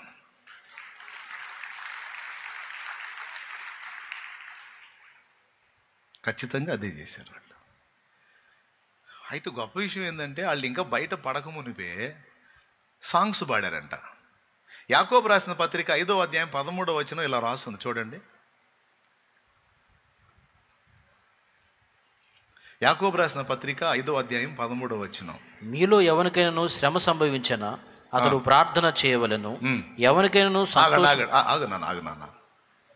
మీలో ఎవరికైనాను శ్రమ సంభవించనా అతడు ప్రార్థన, రైట్, శ్రమ నుంచి విడుదల పొందినట్లు, అక్కడ దేవుడు రక్షణ కార్యం ఏం జరిగించబోతున్నాడు అది నెరవేరినట్లు వాళ్ళు ప్రార్థన చేశారు. ఓకే, ఫస్ట్ ఏం చేశారు? అక్కడ ప్రార్థన చేశారు. రెండోది ఏం చేశారు? కీర్తనలు పాడుచుండిరి. వాళ్ళ సంఖ్యలు ఇంకా తెగలేదు, బంధకాల్లోంచి ఇంకా వాళ్ళు బయట పడలేదు. కానీ ఆ బంధకాల్లోనే ఉండి వాళ్ళు ఏం చేశారో తెలుసా? సహజంగా అప్పులు తీరినాక మనం కృతజ్ఞత కూటం పెడతాం. లోన్ వచ్చి అప్పులు తీరినాక, లేకపోతే ఏదన్నా సాయం దొరికి అప్పులు తీరినాక ఇక్కడికి ఫోన్ చేస్తారు. అన్నయ్య దేవుడు కార్యం చేశాడు అన్నయ్య, దేవుడు మిరప చేను బాగా పండింది అన్నయ్య, పొలం బాగా పండింది అన్నయ్య, అప్పులన్నీ పోయినాయి అన్నయ్య, కూటం పెట్టుకుందాం అనుకుంటున్నాం అన్నయ్య, ఎప్పుడు వస్తారు అన్నయ్య, డేట్ ఎప్పుడు ఇస్తారు అన్నయ్య అని అప్పులు తీరినా కృతజ్ఞత కూటం పెడతాం. తట్టడి అప్పుల్లోనే ఉండి స్తోత్రాలు చెప్పేవాళ్ళు ఎంతమంది ఉన్నారండి? కానీ అలా ఉన్నప్పుడే చెప్పమన్నాడు.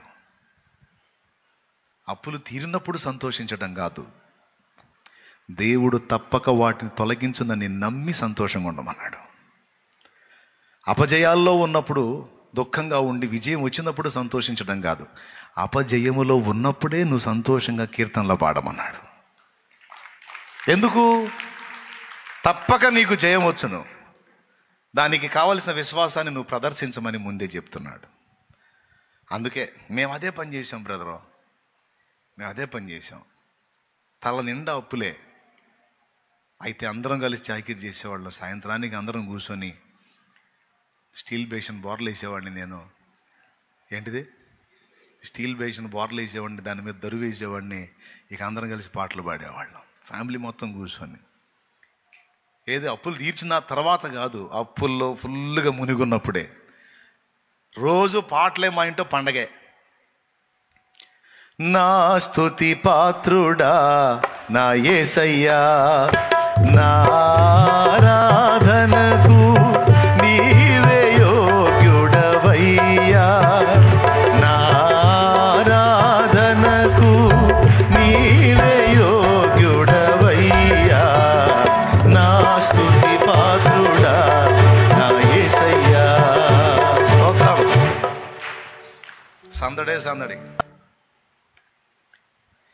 అన్నీ అన్నీ తీరిపోయి బాధలన్నీ పోయి అంతా హ్యాపీగా ఉంటే ఇంట్లో ఆ సందడి.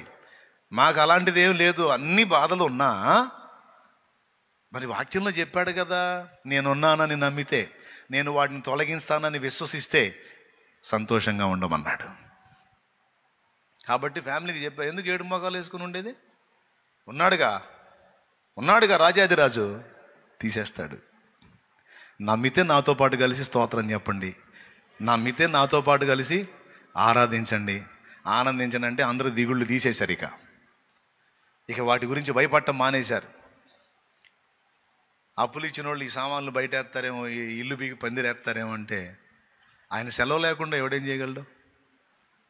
ఒకవేళ ఆయన సెలవై ఆ అవమానానికి మనల్ని అప్పగించాలంటే అప్పగించనీమా? నాన్న అప్పగించనీయండి, ఏమైందంటే అంతకు మించిన ఘనత మనకిస్తాడు. ఒకవేళ అవమానానికి అప్పగిస్తే అప్పగించని, దానికి రెట్టింపు ఘనత తప్పకుండా దేవుడు తిరిగి దయచేసే శక్తివంతుడు ఆయన. ఆయన సెలవు లేకుండా మనల్ని అవమానపరిచేవాడు ఎవడు?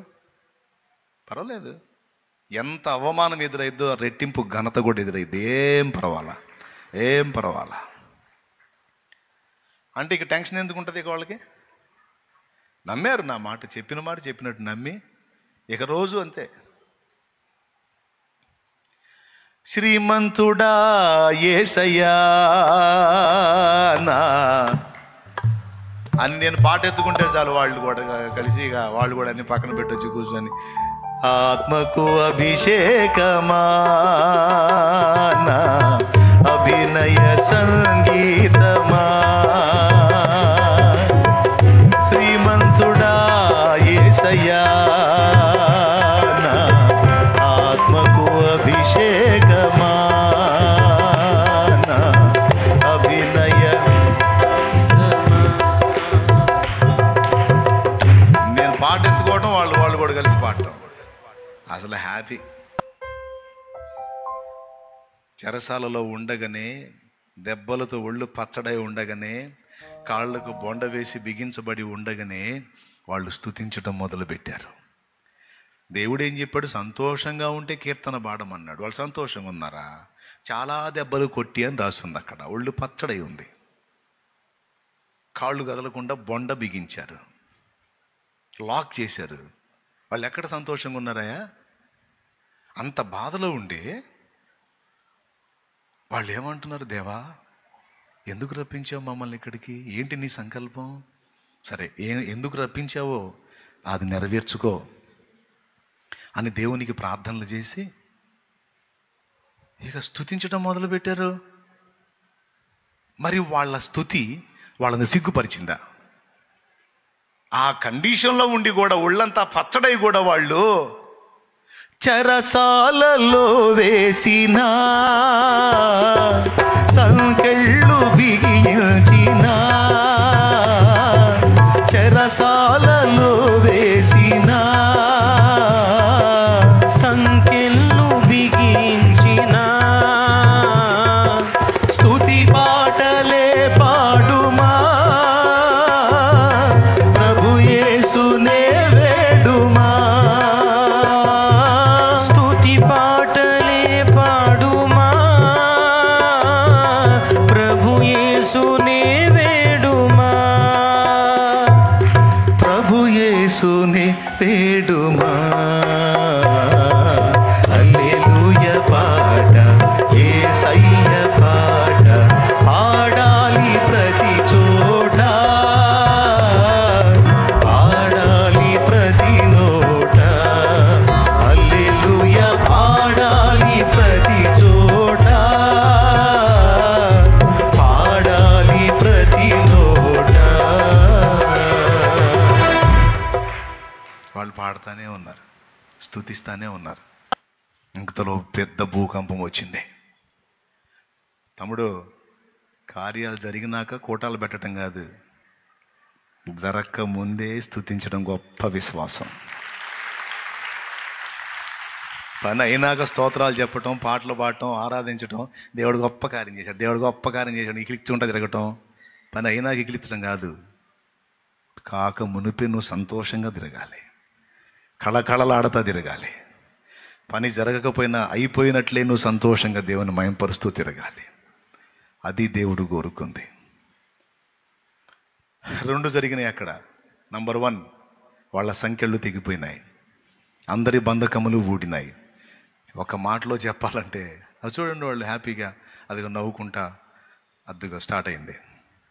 వాళ్ళు కీర్తనలు పాడుతున్నారు, సంఖ్యలు తెగినాయి, అవన్నీ ఊడిపోయినాయి, అందరి బంధకములు.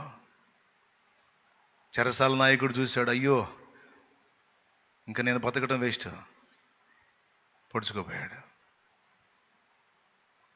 సహోదరుడా, సహోదరుడా, నీకు నీవు హాని చేసుకొనవద్దు, ఇక్కడ ఎవ్వరూ పారిపోలేదు, అందరం ఉన్నాం, ఇక్కడ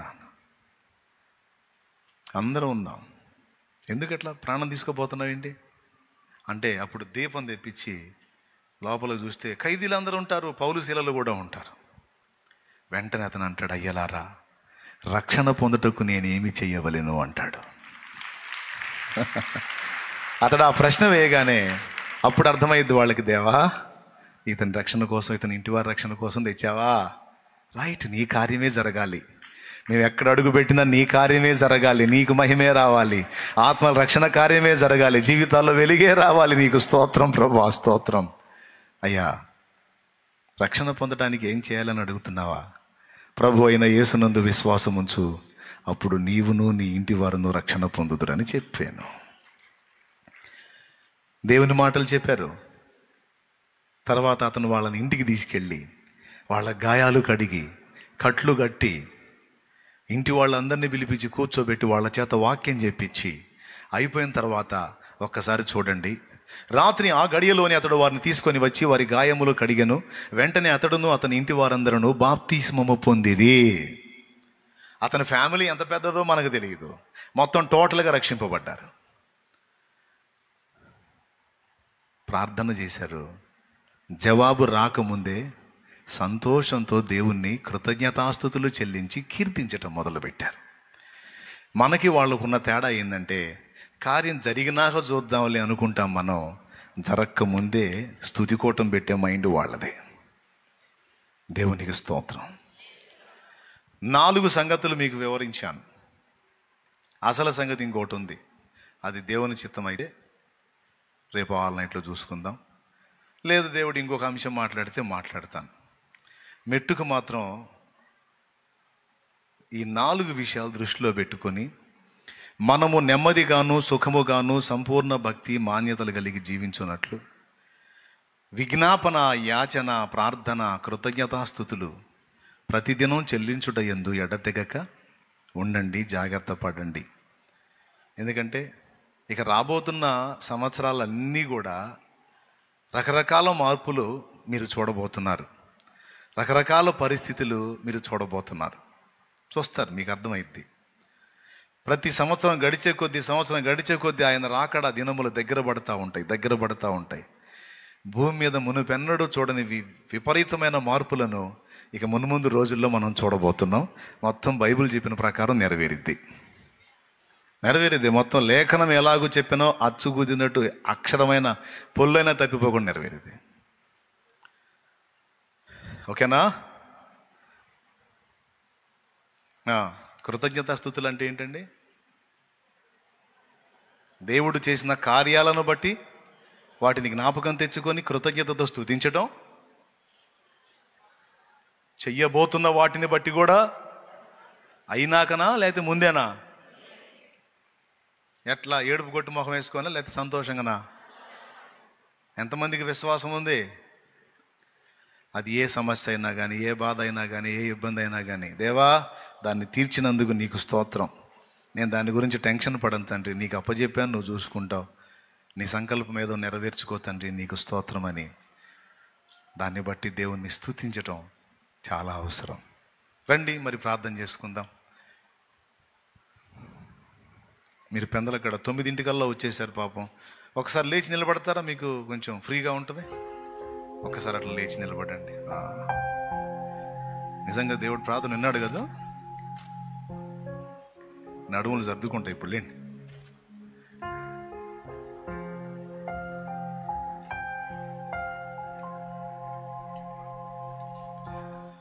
అందరం ప్రార్థన చేద్దాం. కొన్ని విషయాలు దేవుడు మనకు నేర్పించాడు, కొన్ని రహస్యాలను మనకు స్పష్టపరిచాడు. మనవి ఇంకా చేయలేదు, నా మనవి విన్నందుకు నీకు వందనాలు అంటాడు యేసయ్య. వీళ్ళకి ఇంకా జవాబు రాలేదు, వచ్చినందుకు కృతజ్ఞతలు చెబుతారు వీళ్ళు. వీళ్ళకి ఇంకా సంఖ్యలు తెగలేదు, కానీ దేవుణ్ణి స్తుతించడం మొదలుపెట్టారు, సంతోషంగా పాటలు పాడుకోవటం మొదలుపెట్టారు. వారు ఎక్కడున్నా అంతే, మనము అంతే. దేవుని సమ్మతి చేద్దాం. నువ్వు ఏ బాధల్లో ఉన్నావో, ఏ సమస్యలో ఉన్నావో, ఏ శ్రమలో ఉన్నావో, ఏ వేదనలో ఉన్నావో, దేవుడు దాని నుంచి నేను విడిపిస్తాడనే విశ్వాసం నీకుంటే ఎప్పటి నుంచి నువ్వు సంతోషంగా ఉండు. సంతోషంగా దేవుణ్ణి స్తుతించు. కృంగిపోవద్దు, కలత చెందొద్దు, దిగులు పడొద్దు, విచారించవద్దు.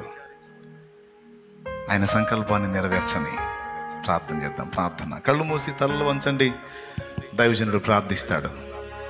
అందరం తలలు వంచి కళ్ళు మూద్దాం. స్తోత్రం స్తోత్రం స్తోత్రం స్తోత్రం స్తోత్రం స్తోత్రములు స్తోత్రములు స్తోత్రములు తండ్రి. దయగలిగిన మా యేసయ్యా, నీకు నిండు మనసుతో కృతజ్ఞతలు చెల్లిస్తూ ఉన్నామయ్యా. ఈ మధ్యాహ్న సమయంలో నీ దాసుని ద్వారా నాతో మాతో మా అందరితో మీరు మాట్లాడిన ప్రతి మాటను బట్టి నీకు స్తోత్రాలు, కృతజ్ఞతలయ్యా. అనేక సంగతులు చాలా స్పష్టంగా ఈరోజు మీరు మాకు బయలుపరిచినందుకొరకై నీకు స్తోత్రాలు నాయనా. ప్రార్థన యొక్క విలువ, ప్రార్థన యొక్క అర్థం, యాచనలు, విజ్ఞాపనలు, కృతజ్ఞతాస్తుతులు చక్కగా నాయనా. ఇంతవరకు చాలామంది గలిబిలిలో ఉన్నారయ్యా. అంతా ప్రార్థనలోనే అంతా అదే అనుకుంటున్నారు, కానీ ఇన్ని విభాగాలుగా ఉన్నాయని ఈరోజు చాలా స్పష్టంగా నీ దాసుని ద్వారా మాకు బయలుపరిచారనైనా. దీన్ని గ్రహించిన మేమందరము కూడా నా తండ్రి అనేకుల కొరకు విజ్ఞాపన చేసే కృప దయచేయండి అయ్యా. నీ చిత్తం భూమి మీద నెరవేర్చబడడానికి, సంకల్పాలు నెరవేర్చబడడానికి, ప్రార్థనలో గంటలు గంటలు గడపడానికి సహాయం దయచేయండి నాయన. మా విషయాల కోసం ఎప్పుడు అడుగుతూనే ఉన్నాం తండ్రి. అలాగే నాయన, కార్యాలు జరగకముందే విశ్వాసం ఉంచి కృతజ్ఞతలు చెప్పగలగాలి నాయన. ఈరోజు విన్న ఈ వర్తమానం మా జీవితంలోనికి ఈ క్షణం నుంచి తీసుకొని ఎప్పుడు మోకరించిన ఒక స్పష్టతతో నాయన నీ ఎదుటికి రావడానికి సహాయం దయచేయండి. అలనాటి భక్తులు గంటలు గంటలు ఏ విధంగా ప్రార్థన చేశారో, అంతంత సమయం ప్రార్థనలో ఎలా గడపగలిగారో చాలా అద్భుతంగా మీరు మాట్లాడారు నాయన. మాకు ఈ విషయాలు మీరు బయలుపరిచినందుకు కృతజ్ఞతలయ్యా. ఈ సంగతులు తెలియజేసినందుకు నీకు స్తోత్రాలు నాయన. జ్ఞానులకు మరుగు చేసి పసి బాలులకు నీ మర్మాలు బయలుపరుస్తున్నందుకు నీకు స్తోత్రాలు స్తోత్రాలు స్తోత్రాలు నాయన.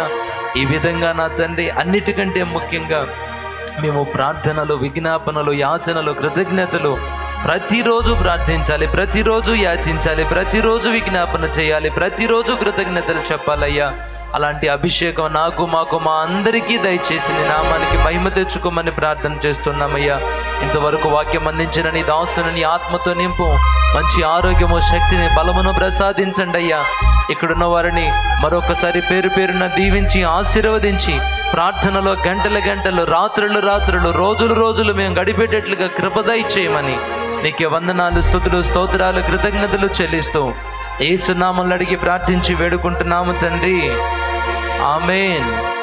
మన తండ్రి అయిన దేవుని ప్రేమ, ఆయన ప్రియ కుమారుడును లోకరక్షకుడునైన యేసుక్రీస్తు వారి దివ్యమైన కృప, పరిశుద్ధాత్మ దేవుని యొక్క అన్యోన్య సహాయ సహవాస సమాధానములు సమకూడిన మనకు, సకల పరిశుద్ధులకు, సార్వత్రిక సంఘం అంతటికి సదాకాలము తోడై ఉండి నిత్యంతములో చేరు పర్యంతము నడిపించును గాక.